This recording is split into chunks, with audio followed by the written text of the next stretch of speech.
So if you're a crypto investor, you must have touched stablecoins at some point because they are critical to the whole crypto space. And there are many out there. You got Tether, USDC, Paxos, TrueUSD, DAI, and more are coming out every year now. But the biggest question that may be on your mind is, what are the major differences and which one should you use as a crypto trader and investor? So in this particular video, I'm going to focus on the big three: USDT Tether, USD Coin or USDC, and DAI, because I personally use all three for different use cases. So I want to share with you my personal experience as well, and hopefully that will help you out and be a good recommendation. And so for these three, Adrian has also compiled the differences into this chart, boom, right here. And it may look pretty daunting, but don't worry, I'm going to dive into each of them and explain how it works and how you should think about it as a crypto participant. So if you think this is valuable at all, you know what to do. Just sit back, relax, and just keep on watching.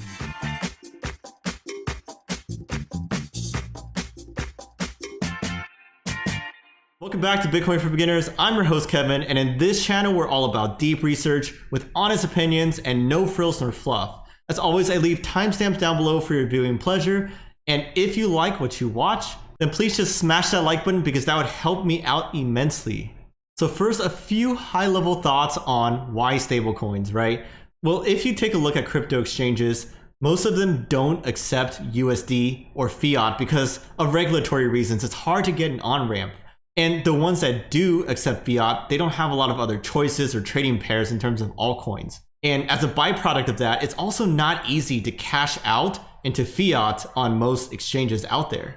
So the solution is build a cryptocurrency that's backed one-to-one by USD. And that's when things like Tether were first born. Stablecoins also opened up the possibility of temporarily holding USD on exchanges.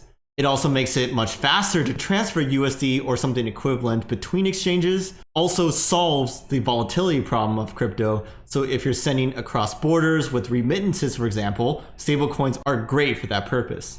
But the issue with stablecoin is that you do have to have third-party trust in some cases to make sure it works properly and that it will work properly. And also in the long term, because it is backed by fiat, it's still subject to central bank risks. And also it's definitely not an investment vehicle because it's stable, right? There's no room for price appreciation.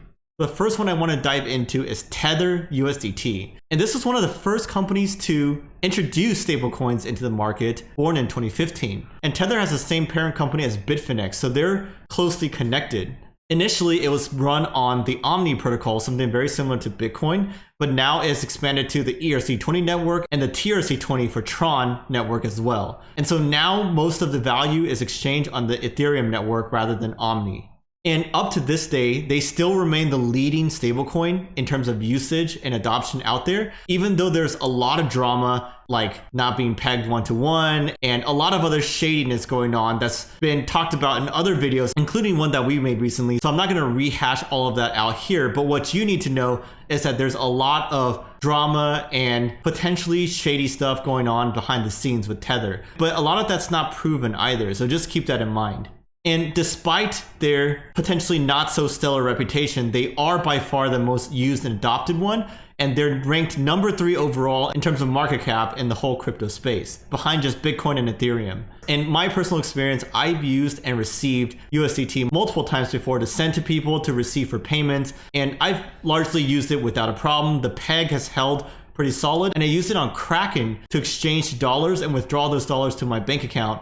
That's all been pretty smooth, so I have no complaints there.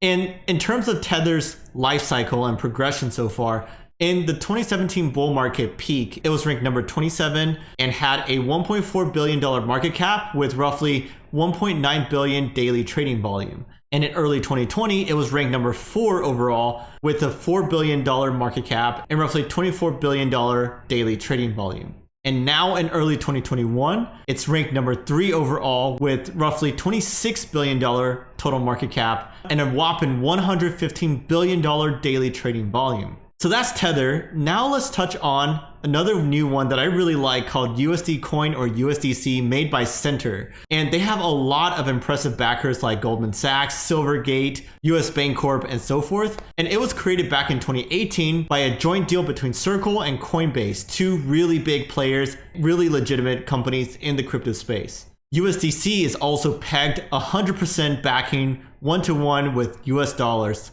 And transparency is their biggest guarantee here, which makes it much more amenable to institutional investors that require this kind of confidence, right? And every month, every single dollar that supposedly backs USDC is audited by a top 5 accounting services firm, Grant Thornton LLP. In terms of the networks they used, Ethereum, of course, but also Algorand, Solana, and Stellar. And personally, I've used it a few times in the past on crypto.com with Coinbase, moving it back and forth, sending things there, and also cashing it out, not on the open market, but directly by Coinbase's service that swaps it 1-to-1 exactly. So that has been really smooth and gives me all the confidence in the world that they are audited and accounted for, and none of the guesswork and mystery like for Tether we just touched on. And so in terms of the USDC progression and life cycle so far, in 2018 October, they were ranked 58th overall and had a $125 million market cap with only 283K in daily trading volume. Not that much. That was during their early launch days. In early 2020, they became ranked number 23 overall with a $518 million market cap and a 335 million daily trading volume. So they grew really rapidly. Now in early 2021, they've grown even more, becoming 5.8 billion total market cap and 1.4 billion in daily trading volume. So I like this because USDC is a lot more legitimate, less shady, more transparency. That's great for the crypto space. So once this overtakes Tether one day, and I think it's only a matter of time until it does, it will be much better for us. No more of that unnecessary FUD that Bitcoin's only propped up because of Tether's wash trading or printing Tether to pump Bitcoin, right? No more of that once USDC takes over, and it will. I'm super confident. Use USDC if that's possible to you. That's my recommendation. Now DAI, this is a really interesting one by MakerDAO. It is a stablecoin operating completely on the Ethereum blockchain using smart contracts and algorithms of that nature. And unlike USDC and USDT, this is completely backed by Ethereum and other coins as collateral, so crypto collateralized. And it initially started as SAI or SAI in 2017 when ETH was the only type of collateral, but it switched in November 2019 to a multi-currency collateral model, and now called DAI. And you may wonder how this works, right? And there's great videos that dive really deep into that, so you can go watch those. But in a nutshell, the MakerDAO protocol has a smart contract algorithm that uses arbitrage essentially when the price differs from $1. And that involves burning or minting the DAI supply so that it can find balance and the price can stay as close to $1 peg as possible. This makes DAI a fully decentralized stablecoin, which makes it super unique and special because it doesn't rely on any third-party trust to keep its USD peg. And so DAI is the standard in terms of USD representing currency in the entire Ethereum DeFi ecosystem. And so DeFi is one of the main drivers for DAI demand. If you're in the DeFi space using different protocols, using decentralized exchanges, that's what you use DAI for. And that's where you can hold DAI and utilize it, send it around, yield farm with it, and so forth. And despite various market stress tests, like the value of ETH falling a lot, DAI has remarkably stayed very close to its $1 peg. And so I have no issue using it at all. I've used it on Uniswap, on Matcha, and a lot of other places, and held it for quite a bit of time without worrying about it as well. And so I recommend DAI as well. But as you can tell, there's different use cases for each one. And so here's a image of all the different types of collateral to generate DAI. You got ETH, BAT, wrapped Bitcoin, USDC, KNC, and so much more, right? These can all be the multiple types of cryptocurrency backing DAI. And in terms of the progression of both SAI and DAI, in the third quarter of 2018, it entered the top 100 at 99 at a $56 million market cap with a roughly 4.5 million daily trading volume. In early 2020, it was ranked 64th overall with $105 million market cap and roughly 17 million daily trading volume. And in early 2021, it now ranks 27th overall with a roughly $1.6 billion market cap and 208 million daily trading volumes. So still growing, steady, making progress, getting more and more value in the DeFi space with this USD peg stablecoin.